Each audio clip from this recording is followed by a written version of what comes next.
बहुत बहुत स्वागत है आप सभी का एक बार फिर से शिक्षक शिक्षा यूट्यूब चैनल पे। और आज का हमारा यह क्लास करंट अफेयर्स के ऊपर आधारित होगा। जैसा कि आप लोगों को पता है कि आगामी समय में बीपीएससी के द्वारा शिक्षक बहाली परीक्षा होने वाली है। इसके अलावा आपका बिहार एसएससी की एग्जामिनेशन होने वाली है। तो उन सभी एग्जामिनेशन को दृष्टिकोण में रखते हुए, ध्यान में रखते हुए करंट अफेयर्स के कुछ इंपॉर्टेंट टॉपिक्स को लेकर के मैं यहाँ पे आया हूँ। और आज के इस क्लास में आप लोगों को कुछ अच्छे टॉपिक्स समझने को मिलेंगे, सीखने को मिलेंगे। तो आइए शुरू करेंगे क्लास की ओर बढ़ते हैं। और यहाँ पे सबसे पहला सवाल लेते हैं, नए संसद भवन का उद्घाटन कब किया गया था? आपके ऑप्शंस है 28 मई 2023, 24 अप्रैल 2023, 2 अक्टूबर 2023 या फिर 15 अगस्त 2023। तो इन चार में से कौन सी वह तिथि थी जहाँ पे नए संसद भवन का उद्घाटन किया गया था? तो यहाँ पे सबसे पहला ऑप्शन सही है 28 मई 2023। ठीक है, तो 28 मई 2023 को नए संसद भवन का उद्घाटन किया गया था। अब आइए समझते हैं नए संसद भवन से जुड़े हुए कुछ महत्वपूर्ण तथ्यों को।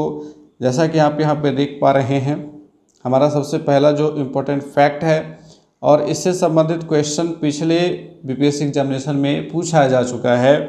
नए संसद भवन का निर्माण वर्ष 2019 में शुरू हुआ था और इसका जो डिज़ाइन तैयार किया है वो डिज़ाइन तैयार किया गया है पद्मश्री से सम्मानित विमल पटेल के द्वारा। ठीक है, इसका डिज़ाइन प्रसिद्ध वास्तुकार पद्मश्री पुरस्कार से सम्मानित विमल पटेल के द्वारा तैयार किया गया है।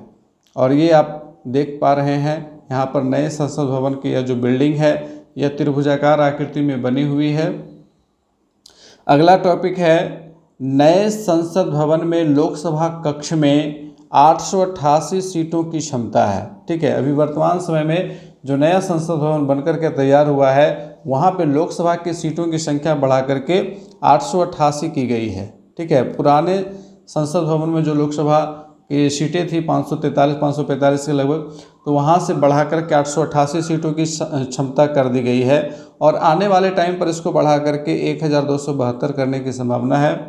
ठीक है, तो देखिए अगला पॉइंट यहाँ पे है, राज्यसभा में 384 सीटों की व्यवस्था की गई है। राज्यसभा में 384 सीटों की व्यवस्था है और सीटों की संख्या इसीलिए बढ़ाई गई है कि आगामी समय में हो सकता है परिसीमन के बाद कुछ नए सांसदों की संख्या बढ़ जाए, तो उनके लिए बैठने की व्यवस्था रहे, इसीलिए सीटों की संख्या को बढ़ा करके तैयार किया गया है नए संसद भवन को। अगला पॉइंट यहाँ पे है कि भवन के शीर्ष पर जो राष्ट्रीय प्रतीक लगा हुआ है अशोक स्तंभ का, है ना, राष्ट्रीय प्रतीक हमारा है ये।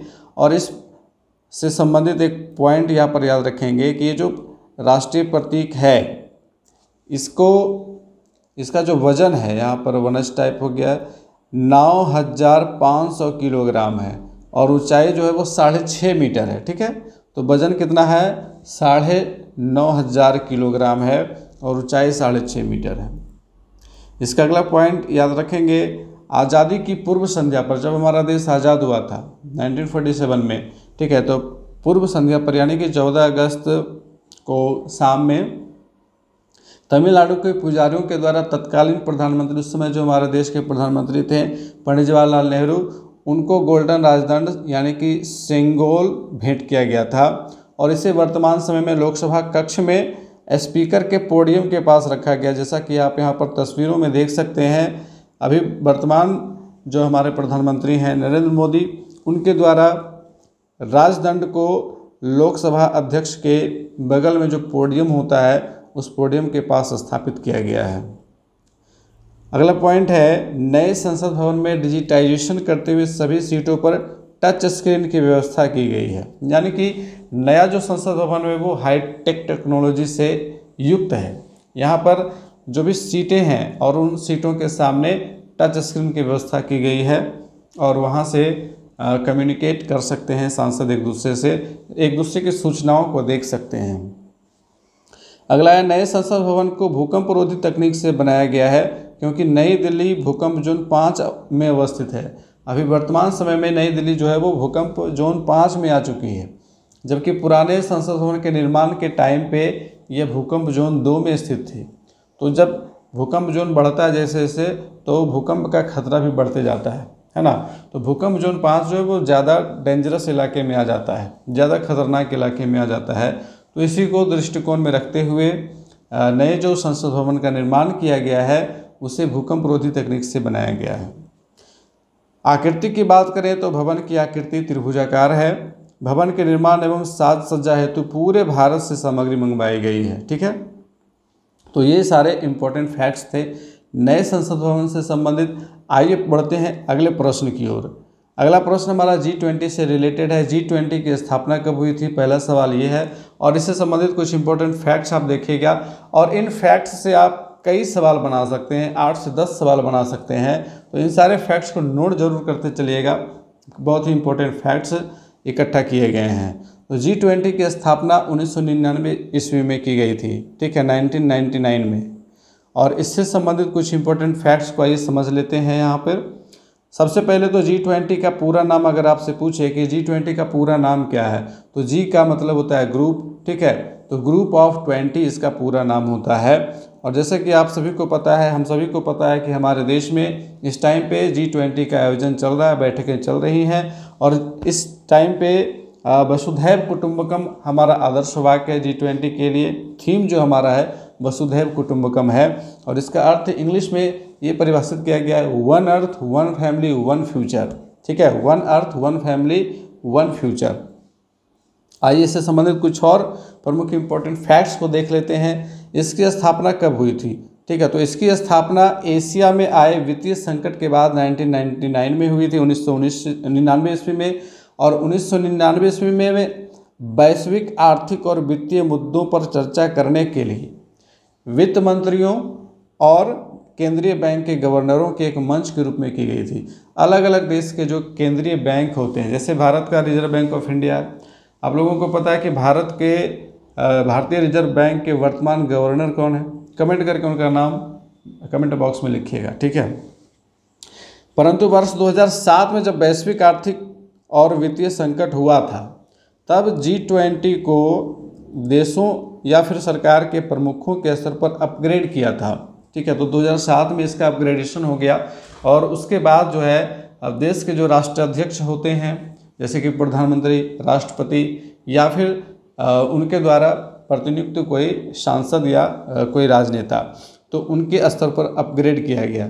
2009 में G20 को अंतर्राष्ट्रीय आर्थिक सहयोग के लिए प्रमुख मंच नाम दिया गया है। तो इस चीज़ को भी याद रखेंगे कि 2009 में G20 को अंतर्राष्ट्रीय आर्थिक सहयोग के लिए प्रमुख मंच यह नाम दिया गया है। आइए इससे संबंधित एक और इम्पोर्टेंट पॉइंट को देख लेते हैं। आखिर G20 इसका नाम है, तो इसके जो 20 सदस्य हैं वो कौन कौन से हैं?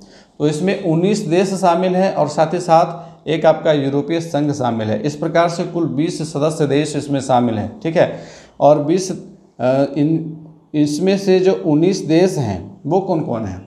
तो अर्जेंटीना, ऑस्ट्रेलिया, ब्राज़ील, कनाडा, चीन, France, Germany, Bharat, Indonesia, Italy, Japan, Korea गणराज्य, मैक्सिको, रूस आपका है, सऊदी अरब है, दक्षिण अफ्रीका है, तुर्की, यूनाइटेड किंगडम और संयुक्त राज्य अमेरिका। ये 19 देश हैं।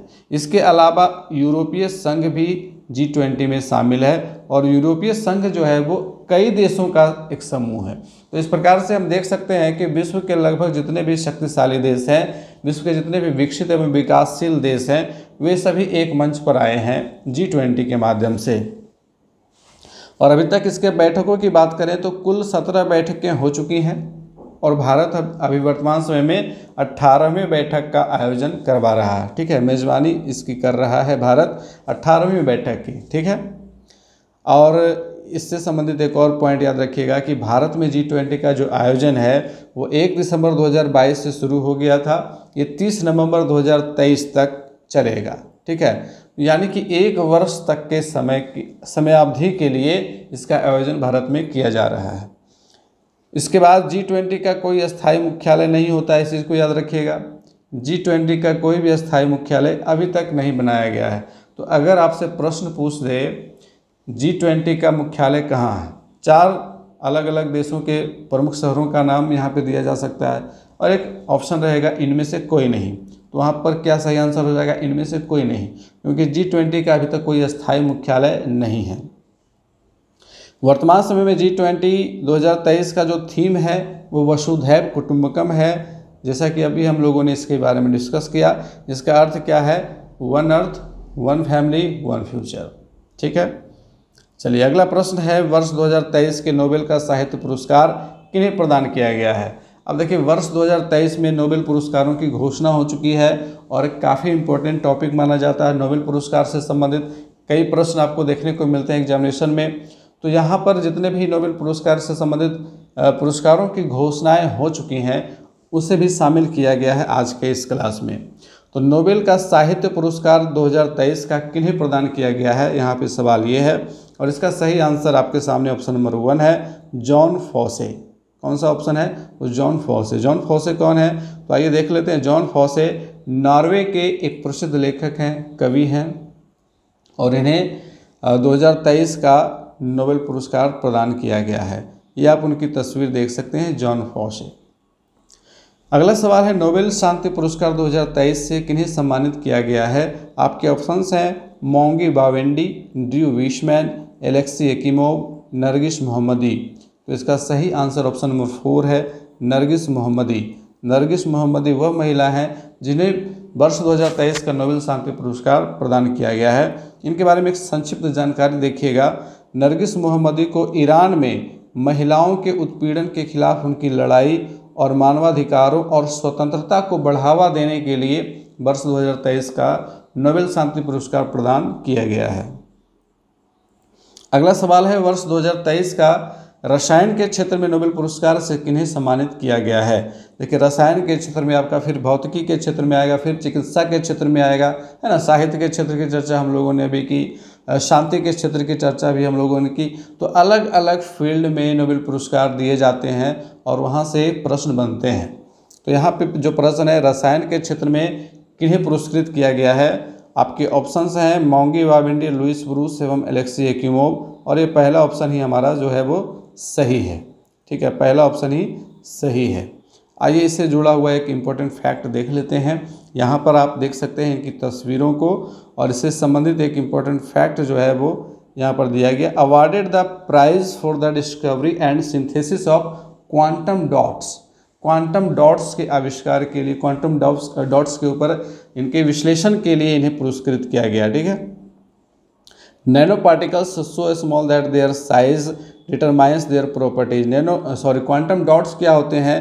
तो ये नैनो पार्टिकल्स होते हैं, बहुत ही सूक्ष्म, अति सूक्ष्म कण हम इसे कह सकते हैं। So small that their size determines their properties. इतने छोटे होते हैं कि इनकी जो आकृति है इनके गुणों को बताती है। Quantum dots now illuminate computer monitors and television screens based on QLED technology. देखिए, पहले हम लोगों ने देखा था स्मार्टफोन जब आया था तो उसकी जो स्क्रीन होती थी वो HD क्वालिटी की होती थी, उसके बाद फुल HD क्वालिटी की आ गई, उसके बाद OLED क्वालिटी की आ गई। ठीक है, LED क्वालिटी की आई, उसके बाद OLED क्वालिटी की, अब जो है QLED क्वालिटी की आ रही है। तो इसमें ना केवल मोबाइल का जो स्क्रीन है वो अपग्रेड हुआ है, बल्कि कंप्यूटर के स्क्रीन अपग्रेड हुए हैं, आपके लैपटॉप के स्क्रीन अपग्रेड हुए हैं, आपके टेलीविज़न के स्क्रीन अपग्रेड हुए हैं। तो इन स्क्रीन्स को QLED टेक्नोलॉजी के ऊपर आधारित बनाया गया है। और ये जो QLED टेक्नोलॉजी है ये आपका क्वांटम डॉट्स के अकॉर्डिंग वर्क करता है। ठीक है, और साथ ही साथ देखिए क्या है, they also add nuance to the light of some LED lamps and biochemists and doctors use them to map biological tissue। जो बायोलॉजिकल टिश्यू होते हैं यानी जो शरीर से संबंधित कुछ टिश्यूज होते हैं उन्हें मैप करने के लिए भी इसका इस्तेमाल किया जाता है। तो चिकित्सा के क्षेत्र में भी एक तरह से ये हेल्पफुल है, और साथ ही साथ जो भी टेक्नोलॉजी है, टेक्नोलॉजी के क्षेत्र में ये काफ़ी ज़्यादा उपयोगी है। तो इस प्रकार से हम लोगों ने यहाँ पर देखा कि केमिस्ट्री में 3 वैज्ञानिकों के समूह को, मोंगी बावेंडी, लुइस ब्रूस एवं एलेक्सी यकीमोव को वर्ष 2023 का नोबेल पुरस्कार से सम्मानित किया गया है। अगला प्रश्न है, वर्ष 2023 के भौतिकी के क्षेत्र में, फिजिक्स के क्षेत्र में नोबेल पुरस्कार किन्हें प्रदान किया गया है? ठीक है, तो यहाँ पे सही ऑप्शन हो जाएगा ऑप्शन नंबर 3 आपका, फेरेंक क्रॉस, एनी एल व्हिलियर एवं पियरे एगोस्टिनी। ये 3 वैज्ञानिकों के समूह एक बार फिर से फिजिक्स में सम्मानित किए गए हैं। और यहाँ पर देखिए इनके संदर्भ में एक संक्षिप्त जानकारी है। ये है पियरे एगोस्टिनी, ये है फ्रैंक क्रॉस और ये है NAL व्हीलियर। इनके संबंध में एक संक्षिप्त जानकारी यहाँ पर है। For experimental methods that generate attosecond pulses of light for the study of electron dynamics in matter. पदार्थ में इलेक्ट्रॉन डायनेमिक्स के अध्ययन के लिए इन्हें फिजिक्स का नोबेल पुरस्कार दिया गया है। ठीक है, चलिए अगला सवाल ले लेते हैं। वर्ष 2023 का चिकित्सा का नोबेल पुरस्कार किन्हें प्रदान किया गया? चिकित्सा के क्षेत्र में, ठीक है, मेडिकल लाइन में, मेडिकल या फिजियोलॉजी कर सकते हैं। तो चिकित्सा के क्षेत्र में नोबेल पुरस्कार से सम्मानित व्यक्ति कौन है? आपके ऑप्शन है कैटालिन कारिको एवं ड्रू विशमैन, ठीक है, स्वांते पाबो, फेरेंग क्रॉस, नरगिस मोहम्मदी। तो जैसा कि अभी हम लोगों ने देखा, फेरेंग क्रॉस को ये फिजिक्स के क्षेत्र में दिया गया, नरगिस मोहम्मदी को आपका ये शांति पुरस्कार दिया गया है। स्वांते पाबो को वर्ष 2023 का चिकित्सा पुरस्कार दिया गया था। जैसे कि आप लोगों को याद होगा, पिछले हमारे करंट अफेयर्स के क्लासेस में इसके ऊपर हम लोगों ने डिस्कशन किया हुआ है। और अभी वर्तमान समय में 2023 में चिकित्सा के क्षेत्र का नोबेल पुरस्कार ऑप्शन नंबर 1 में शामिल इन 2 वैज्ञानिकों को दिया गया है, कैटालिन कारिको एवं ड्रू विशमैन। आइए इनके बारे में संक्षिप्त जानकारी देख लेते हैं। The Nobel prize in physiology और medicine 2023, Katalin Kariko, Drew Weissman for their discoveries concerning nucleoside base modifications that enabled the development of effective mRNA vaccines against COVID-19। कोविड-19 के विरुद्ध लड़ने वाली जो वैक्सीन बनाई गई, जो mRNA बेस्ड वैक्सीन्स बनाई गई, उसके लिए इन्हें नोबेल पुरस्कार दिया गया है। ठीक है, तो mRNA वैक्सीन्स के लिए इन्हें प्रदान किया गया, इस चीज़ को याद रखेंगे। अगला सवाल ले लेते हैं। वर्ष 2023 के लिए अंतर्राष्ट्रीय बुकर पुरस्कार से सम्मानित व्यक्ति कौन है? अंतर्राष्ट्रीय बुकर पुरस्कार, इससे भी संबंधित सवाल पूछा जा चुका है बीपीएससी के एग्जामिनेशन में। आगामी एग्जामिनेशन में भी ऐसे सवाल पूछे जाने की संभावना बनती है, इसलिए इस पॉइंट को याद रखना जरूरी है। आपके ऑप्शन हैं अरुंधति राय, सिहान करुणा तिलका, डेमन गलगुट, जॉर्जी गॉस्पोडिनोव। तो यहाँ पर देखिए अंतर्राष्ट्रीय बुकर पुरस्कार की जब बात आएगी तो यहाँ पे चौथा ऑप्शन सही होगा, जॉर्जी गॉस्पोडिनोव। जॉर्जी गॉस्पोडिनोव को इंटरनेशनल बुकर पुरस्कार जो है जो कि साहित्य के क्षेत्र में दिया जाता है। किस क्षेत्र में दिया जाता है? तो लिटरेचर यानी कि साहित्य के क्षेत्र में दिया जाता है। और जैसा कि आप यहाँ पे थोड़ा सा इसको जूम करते हैं तो इनकी जो किताब है उसका नाम आपको दिख गया होगा, टाइम शेल्टर। इस बुक के लिए इन्हें ये बुकर पुरस्कार प्रदान किया गया है। ठीक है, चलिए अगला सवाल आ चुका है। हाल ही में महिला आरक्षण विधेयक 2023 संसद में पारित किया गया है। इस विधेयक के अनुसार महिलाओं के लिए कितने प्रतिशत आरक्षण का प्रावधान किया गया है?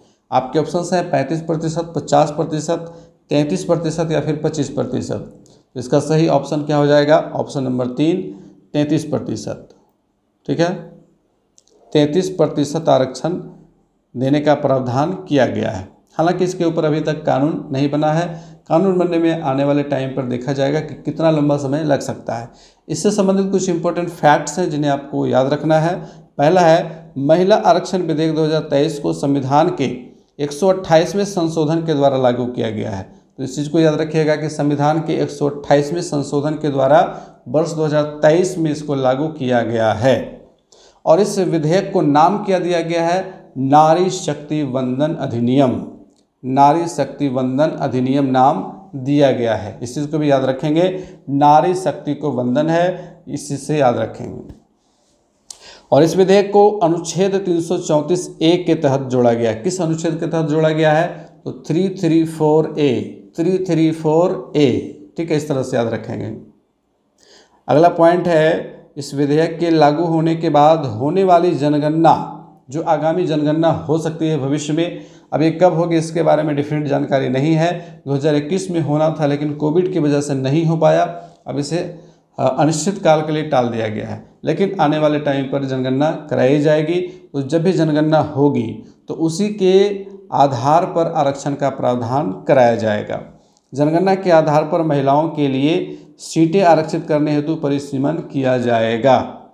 आरक्षण जो है वो 15 वर्ष की अवधि के लिए प्रदान किया जाएगा प्रारंभ में। हालांकि इसको बाद में बढ़ाया जा सकता है। जैसा कि हम लोगों ने देखा है पीछे जो भी आरक्षण का प्रावधान किए गए हैं, है ना, तो वो शुरुआत में 10 से 15 वर्षों के लिए किए गए थे, लेकिन अभी तक है।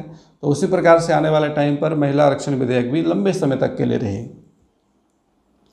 अगला प्रश्न आ चुका है, हाल ही में भारतीय रेलवे बोर्ड की प्रथम महिला अध्यक्ष के रूप में किन्हें नियुक्त किया गया है? आपके ऑप्शन हैं जया वर्मा सिन्हा, दुर्गा बनर्जी, भावना कंठ, जयंती पटनायक। तो इसमें सही ऑप्शन क्या हो जाएगा? Option number 1 Jaya Verma Sinha. जया वर्मा सिन्हा ये पहली महिला अध्यक्ष हैं भारतीय रेलवे बोर्ड की। इनकी तस्वीर आप यहाँ पे देख सकते हैं। तो आज की क्लास में हम लोगों ने 10 इंपॉर्टेंट प्रश्न को देखा, लेकिन इनसे जुड़े हुए कई इंपॉर्टेंट फैक्ट्स को देखा, जिनसे यहाँ पर लगभग 25 से 30 सवाल बनाए जा सकते थे। लेकिन अलग अलग सवालों को बनाने के बजाय मैंने सोचा कि इंपॉर्टेंट फैक्ट्स को डिस्कस कर दिया जाए, जो कि आपके लिए काफ़ी हेल्पफुल होगा। और चूँकि एक ही टॉपिक से जुड़े हुए कई फैक्ट्स थे और आप लोगों ने नोट किया होगा, इस नोट को अच्छे से संभाल करके रखिएगा, आपके लिए काफ़ी हेल्पफुल होगा। तो मिलते हैं फिर से नेक्स्ट क्लास में, तब तक के लिए गुड बाय, टेक केयर।